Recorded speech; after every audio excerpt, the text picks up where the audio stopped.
भगवान ने आकाशवाणी करते हुए पृथ्वी को आश्वासन दिया कि वसुदेव जी के घर साक्षात मेरा अवतरण होने वाला है, आप प्रतीक्षा करो।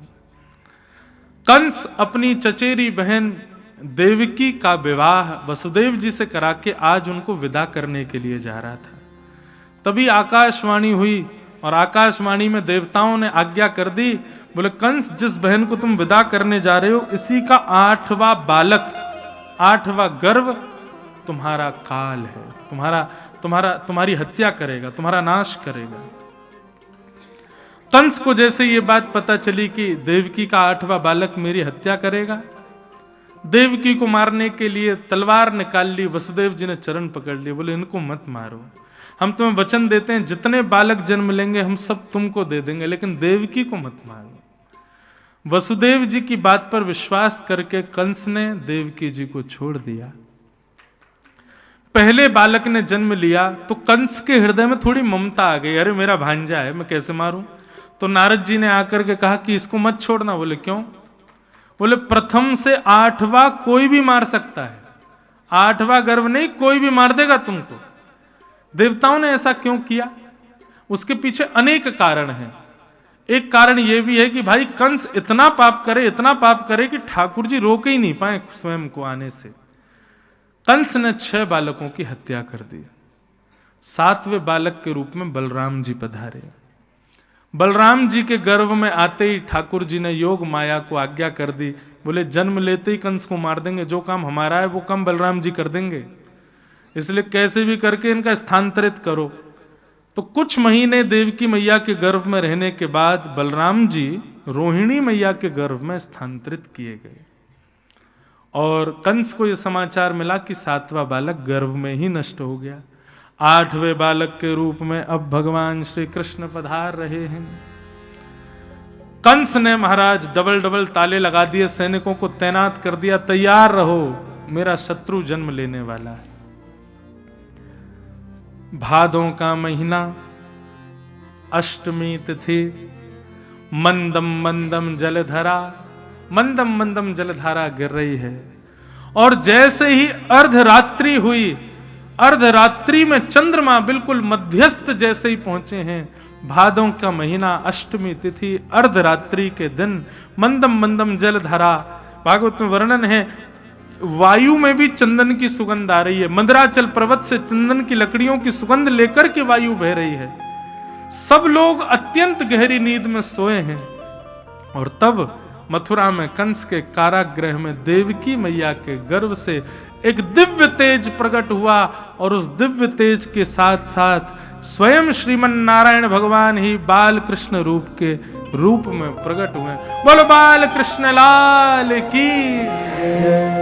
सब लोग हाथ जोड़ो और अरे अभी थाली नहीं, कंस उठ जाएगा, अभी ठाकुर जी को पहले गोकुल पहुंचने दो। अभी मथुरा में जन्म हुआ, जब गोकुल पहुंचे तब थाली बजेंगे। अभी ठाकुर जी को लइयो भी नहीं भैया, अभी बैठा दियो। सब लोग हाथ जोड़ो।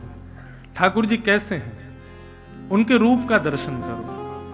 तमद्भुतम बालकमंबुजक्षणम चतुर्भुजम शंख गदायुधायुधम श्रीवत्सलक्ष्मं गलसौभकौस्तुभम पीतांबरम सांद्रपयोध सौभगम। ठाकुर जी नन्हे से ही हैं पर चतुर्भुजम, 4 भुजा धारण करके प्रकट हुए। और केवल 4 भुजा नहीं है, चारों भुजाओं में भी आयुध लेकर के ठाकुर जी आए।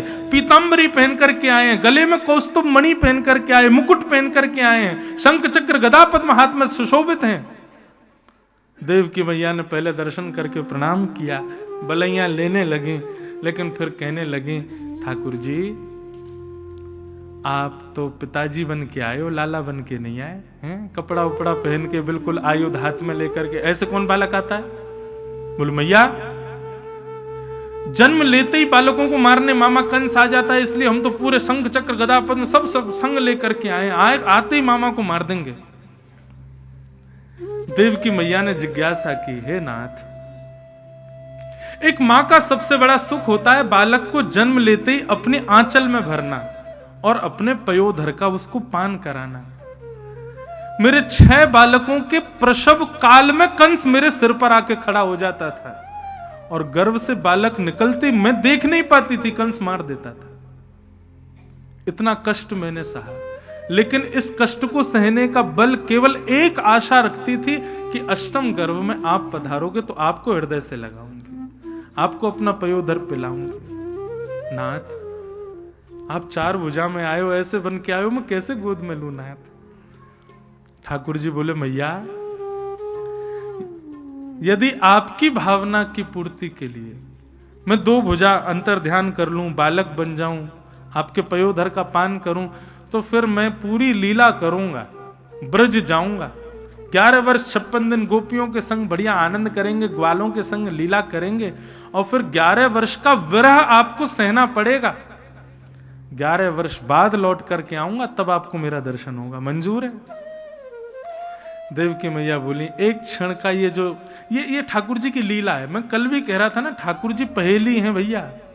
या तो श्री कृष्ण की शरण में आओ, नहीं आओ तो यही रखना, पहेली खेलेंगे। मतलब देवकी मैया के क्षण भर की इच्छा पूर्ति के बाद वो 11 वर्ष का विरह देने वाले हैं उनको। लेकिन देवकी मैया बोली, मुझे मंजूर है नाथ, मुझे विरह मंजूर है, पर एक बार आप मेरे आंचल से लग जाओ। ठाकुर जी नन्हे से हो गए, 2 भुजाएं अंतर ध्यान कर दी, बिल्कुल एक कोमल छोटे से बालक के भांति ठाकुर जी ने रूप धारण कर लिया। देवकी मैया ने गोद में उठा करके अपने पयोधर का पान कराया। यहां से ठाकुर जी पयोधर पान कर रहे थे और देवकी मैया के अश्रु जल ठाकुर जी के श्री अंगों पर गिर रहे हैं। कितना सुख मिल रहा है। मैया को सुख देने के बाद ठाकुर जी ने आज्ञा की, पिताजी अब आप हमको ले चलो। बोले, कहाँ? बोले, अभी अभी नंदरानी यशोदा ने गोकुल में एक लाली को जन्म दियो है। अब कथा ब्रजभाषा में होगी, ध्यान से सुनियो। अभी नंदरानी ने एक लाली को जन्म दियो है गोकुल में, आप ले जा करके मुंह को वहां सुवाए दो और माते वाल लाली को ला करके कंस को दे दियो।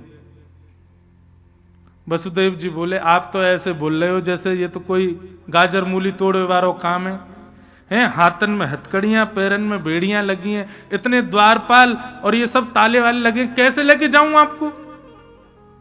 ठाकुर जी बोले, इसी भय में ही भक्त मेरे आश्रय नहीं हो पाता। घर का बंधन, समाज का बंधन, ये सारे बंधनों को गिनाता रहता। ठाकुर जी कैसे आऊं मैं, इतने बंधन है। अरे बंधन मत गिनाओ, मेरे चरण पकड़ो, बंधन तोड़ने की जिम्मेवारी मेरी।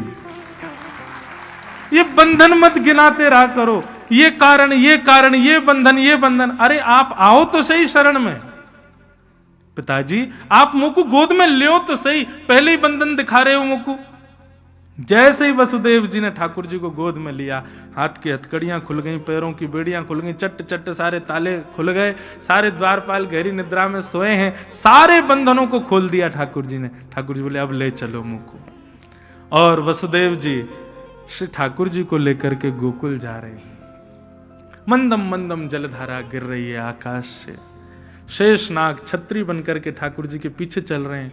यमुना जी में समुद्र के भांति लहरें उठ रही हैं। क्यों? बोले, आज पूरे विश्व भर की नदियां यमुना जी में आई हैं ठाकुर जी का दर्शन करने के लिए। जैसे ही वसुदेव जी ने प्रवेश किया, यमुना जी ने एक लहर के माध्यम से ठाकुर जी के चरण स्पर्श करके मार्ग प्रदान कर दिया। वसुदेव जी ठाकुर जी को लेकर के गोकुल पहुंचे।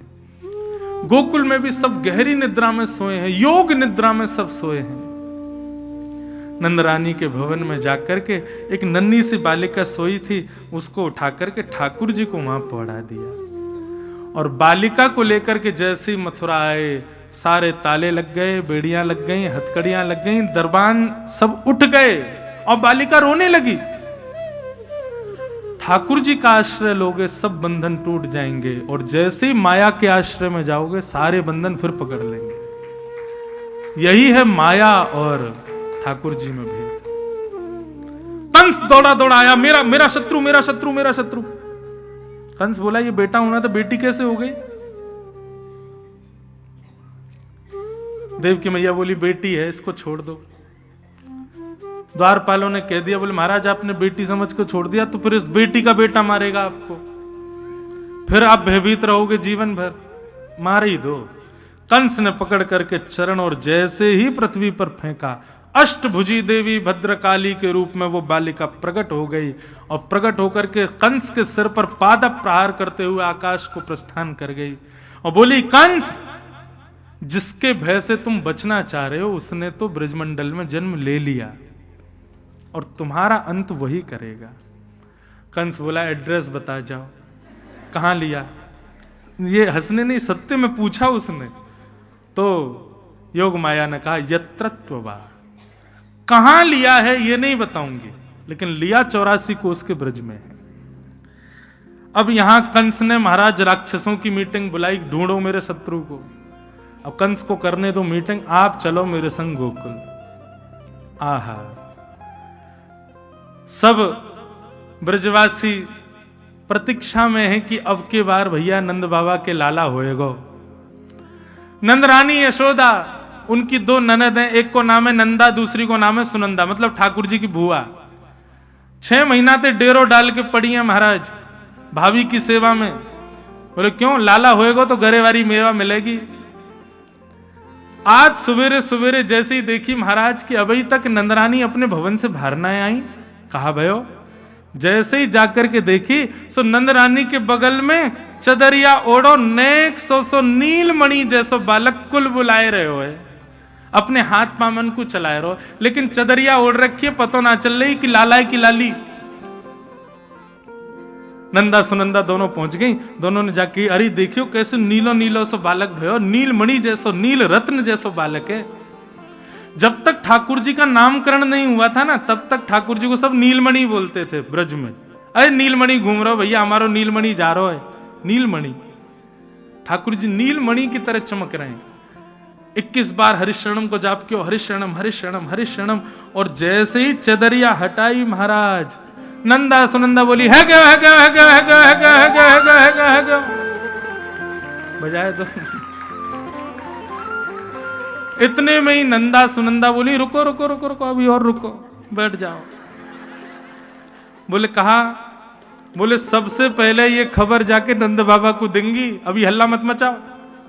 दौड़ी दौड़ी नंदा सुनंदा जैसे ही गौशाला में पहुंची, बाबा माला जप रहे, अभी तो भयो ना है, अभी तो भयो ना है, अभी तो भयो ना है, जाने कब होएगो। नंदा सुनंदा ने जाके घेर लिए, बोले बाबा है गया है गया है गया है गया है गया। बोले कहा भयो? बोले पहले जे बताओ कहाँ मिलेगो। बोले जो मांगेगी सो दूंगा, बता तो सही कहा भयो। बोले 9 लखा को हार चाहिए गरेवारो। बोले 9 लखा को ना 16 लखा को दूंगा, तू बता तो सही कहा भयो। बोले आपने इतने ब्राह्मणन की सेवा करी, इतनी गौवन की सेवा करी, ब्रजवासीन की इतनी सेवा करी, यमुना मैया की कृपा सो बाबा 80 वर्ष की आयु में आपके घर नीलमणि जैसो लाला जायो है। आहा, बधाई हो। इतनी रूखी बधाई, अरे जोर से बजा दो अब, बधाई हो बधाई हो बधाई हो। आहा, नंद बाबा प्रसन्न है गए, सब ब्रजवासी आनंद में भर गए। सबन को पतो चली महाराज, सब ऐसे ही आनंद मना रहे हैं। अब सुनो।